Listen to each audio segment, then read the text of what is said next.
Hello, Bloomington. I'm Mayor Tim Busse, and this is the Council Minute for the week of April 25th.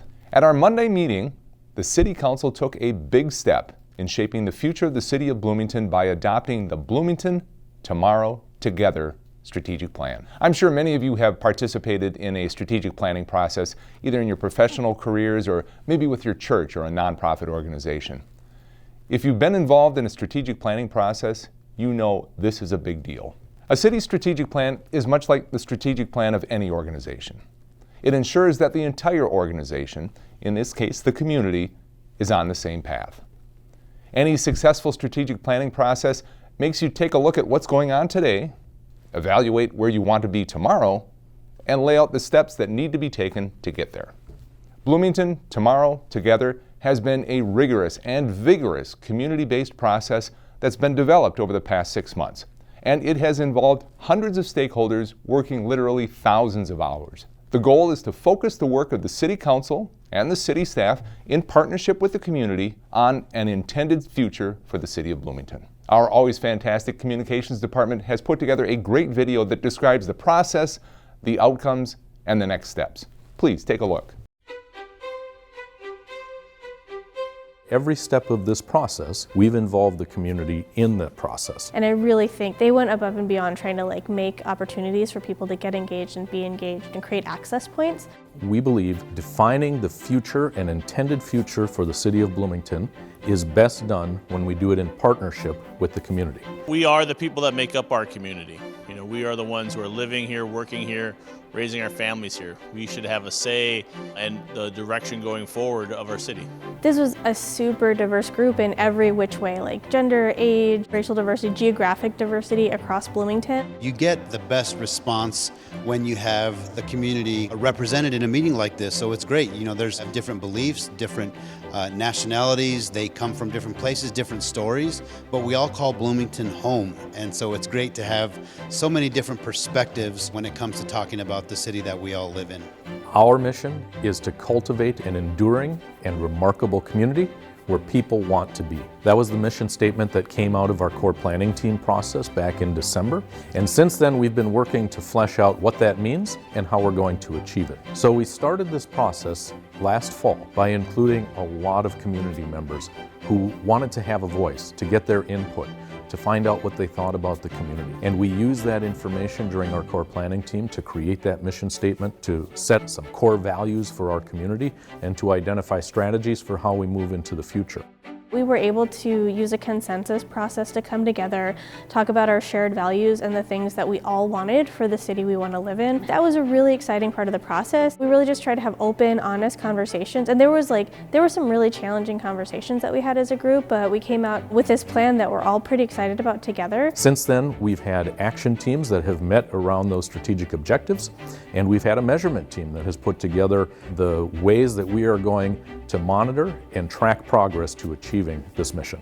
They have had their input into the mission, what's important, how we're going to achieve it. They've done the research and they've made the recommendations. And all of that has come back to me so that when I present it to the City Council, it will reflect the will of the people, because we've had hundreds of residents involved in this process. Most recently, the core planning team came back together in March. They reviewed the input from the action teams and the measurement team, and they signed off on the draft plan, which is what will be presented to City Council. Everybody's pretty careful about what the government invests in, and this is our money as tax-paying citizens.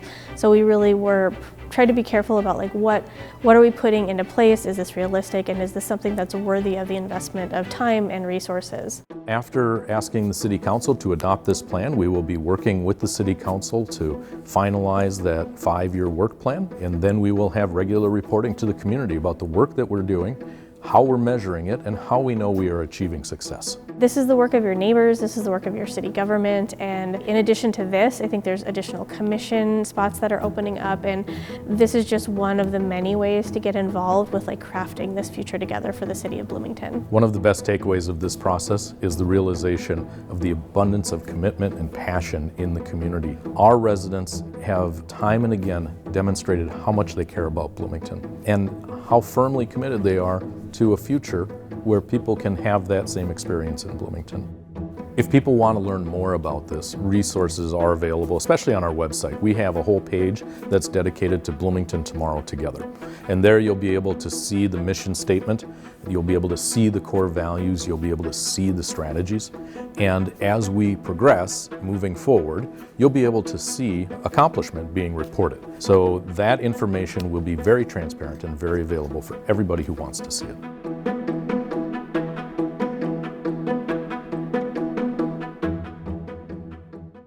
I want to offer my heartfelt and deep thanks to the community members, the city staff, city council members, everyone who has been involved in the process and who will be involved as we continue to move forward. I can't wait to get to work on implementation and to begin cultivating an enduring and remarkable community where people want to be.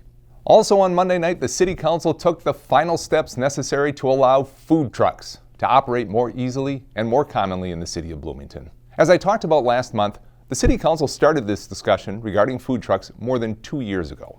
It was on the agenda in March of 2020, and then of course the pandemic derailed everything. The Council tabled the issue indefinitely because Bloomington restaurants were going through an incredibly tough time and we didn't want to add additional competition. But now that it feels like we're on the other side of the pandemic, it's the right time to act on this issue. I've heard from many residents and businesses who tell me that they want to see more food trucks at neighborhood events, serving office buildings over the lunch hour, and being used as a general amenity in the city. So, on Monday night, the Council adopted an ordinance to amend City Code to create a new mobile food unit license and to establish standards for food trucks. In non-residential areas like office parks, trucks can park off the street, like in a parking lot, in a way that doesn't disrupt circulation. There can't be more than 3 trucks at a location, and they can't park within 200 feet of the existing entrance of an existing restaurant. The hours of operation for trucks will be from 7 a.m. to 10 p.m., and they can't stay overnight. There are also standards in place for residential areas in case someone would want to hire a food truck, say for a graduation party or a neighborhood celebration. In neighborhoods, trucks can park on the street, but there can only be 1 truck at a time, and they would have to close up by 9 p.m. We're doing this as a pilot project. Food trucks are pretty common everywhere, but they'll be new here in the city of Bloomington. The thought is that the best way to understand the impacts of food trucks is to see how they operate in the city. The new standards will be in place for a year, which will give everyone a chance to learn more about the actual impacts and evaluate if the ordinance standards help avoid problems. And finally today, a reminder once again to join us on Saturday, May 21st at the Bloomington Police Department Open House. The event will take place at Civic Plaza and will include tours of the police department and displays of police equipment, including the SWAT team and the bomb squad and the K-9 unit. Everybody loves the K-9 unit. And it's a great opportunity to meet our new police chief, Booker T. Hodges. The open house runs from 11 a.m. to 2 p.m. Get it on your calendars now. That will do it for this week's Council Minute. Thank you very much for joining me today. Until next time, stay safe, Bloomington.